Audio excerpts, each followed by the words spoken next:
Hello friends, मैं हूं उबैद और आप देख रहे हैं भिवंडी टाइम्स न्यूज़। इस वक्त हम मौजूद हैं अल अंसार मेडिकल वेलफेयर सोसाइटी आज, जहां पर उनके ज़रिए एक प्रोग्राम रखा गया। प्रोग्राम रखने का मकसद यह था कि भिवंडी के हालात को देखते हुए कि भिवंडी के अंदर अगर आप इलाज कराने जाएंगे तो बहुत ही ज़्यादा खर्च आता है, दवाइयों पर, चीज़ों पर इतना ज़्यादा खर्च आता है कि एक आम आदमी उसको अफोर्ड नहीं कर सकता। तो उसको नज़र में रखते हुए प्रोग्राम किया कि हम एक चैरिटेबल हॉस्पिटल शुरू करने की कोशिश करने जा रहे हैं।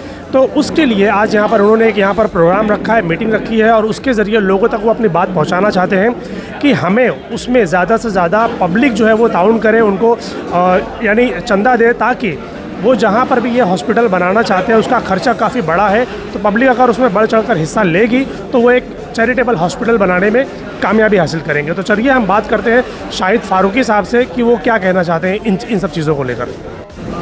ये इस प्रोग्राम में का मकसद एक ये था, हमारे मोहल्ला क्लिनिक को, अल अंसार मोहल्ला क्लिनिक को 3 साल मुकम्मल हुए। तो उस सिलसिले में हमारे जो मुखय्यर हजरात हैं, जो गाए गए हमारी मदद करते रहते हैं, उनका एक शुक्रिया भी अदा करना था। और हमारा आइंदा एक अज़्म है कि भिवंडी में एक अच्छा चैरिटेबल हॉस्पिटल जिसमें तमाम सहूलियात हम मुहैया कर सकें और हर तरह के मरीज़ों का इलाज हो सके भिवंडी में इंतहाई रियायती दामों में। तो उस अज़्म को लेकर हम लोग आगे बढ़ रहे हैं। तो इस बात को हम आवाम तक पहुंचाना चाह रहे हैं ताकि हम ज़्यादा से ज़्यादा लोगों तक पहुंचें और उनका ताउन हमें हासिल हो।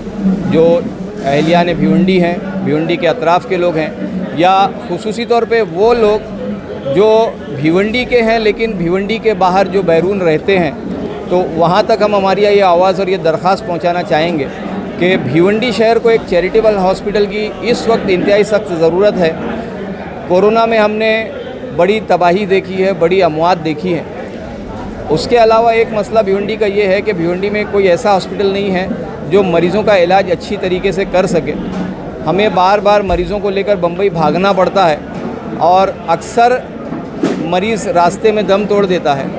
तो इन सब मसाइल को सामने रखकर हमने ये इरादा किया है। एक ज़मीन हमने देख ली है अल्हम्दुलिल्लाह भिवंडी में, और उसके ख़रीदने का मरहला है हमारे सामने। तो इंशाअल्लाह जल्द ही वो ज़मीन जैसे हम ख़रीद लेते हैं, उसके लिए हम आवाम से अपील करेंगे कि हमारे ट्रस्ट का ताउन करें ताकि हम इस कार्य खैर में और आगे बढ़ सकें और शहर के लोगों के लिए एक अच्छा चैरिटेबल हॉस्पिटल मुहैया कर सकें। किस तरह की सहूलियात फराहम की जाएंगी इस चैरिटेबल हॉस्पिटल के ज़रिए, क्या सोचा है इसके बारे में? जितने भी तरह की सहूलियात, मैटरनिटी से लेके डायलिसिस, कैंसर के मरीज़, केमोथेरेपी, रेडिएशन, जो बड़ी सर्जरीज़ होती हैं, मेजर सर्जरीज़, वो सारी सर्जरीज़ हम ये समझ रहे हैं कि बहुत बड़ा ख्वाब है और इसको शर्मिंदा ताबीर करना बहुत आसान नहीं है। और ये काम धीरे धीरे एक एक फेस में होगा। तो पहले हम एक एक काम शुरू करेंगे। इस महीने के आखिर तक हमको ज़मीन का टोकन करना है जो लगभग 35 लाख रुपए है। कुछ रकम हमारे पास जमा हो गई है और हम लोगों से रब्ता कर रहे हैं, उन तक पहुंच रहे हैं ताउन की दरख्वास्त लेकर कि लोग हमारे साथ जुड़ें, हमारा ताउन करें। एक मरतबा जब ज़मीन हमारी हो जाएगी तो भले हम एक एक डिपार्टमेंट से शुरू करें। भिवंडी में सबसे बड़ा मसला आज औरतों की डिलीवरी का और मैटरनिटी का बहुत बड़ा है।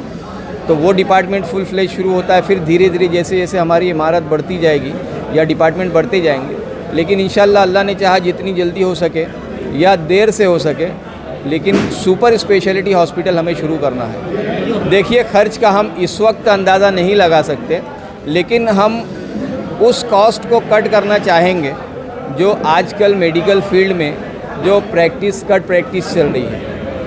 हम किसी को इल्ज़ाम नहीं देना चाहते, लेकिन हमें लोगों से मालूम होता है कि बहुत से प्राइवेट हॉस्पिटल्स में जो है अखराजात बहुत ज़्यादा आते हैं और हम कम खर्च में इलाज इसलिए कर पाएंगे क्योंकि हम लोगों के, आवाम के चंदे से इमारत तामीर कर रहे हैं। आवाम के चंदे से हम मशीनरी ख़रीदेंगे तो मरीज़ पर जो खर्च आएगा वो सिर्फ उसके ऑपरेशन का या वहाँ जो रहने के लिए उसका जो कम खर्च आएगा वो खर्च है। तो मरीज़ का इस तरह से कुछ ना कुछ अच्छा खासा पैसा बचेगा इंशाअल्लाह। भिवंडी शहर के अंदर ही वो ज़मीन है।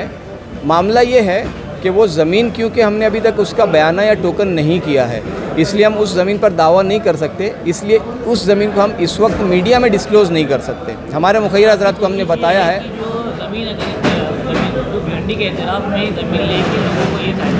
जी हाँ, शहर के अंदर यानी कम से कम वक्त में मरीज़ हॉस्पिटल तक पहुंच जाए और उसका जितनी जल्द हो सके इलाज शुरू हो जाए।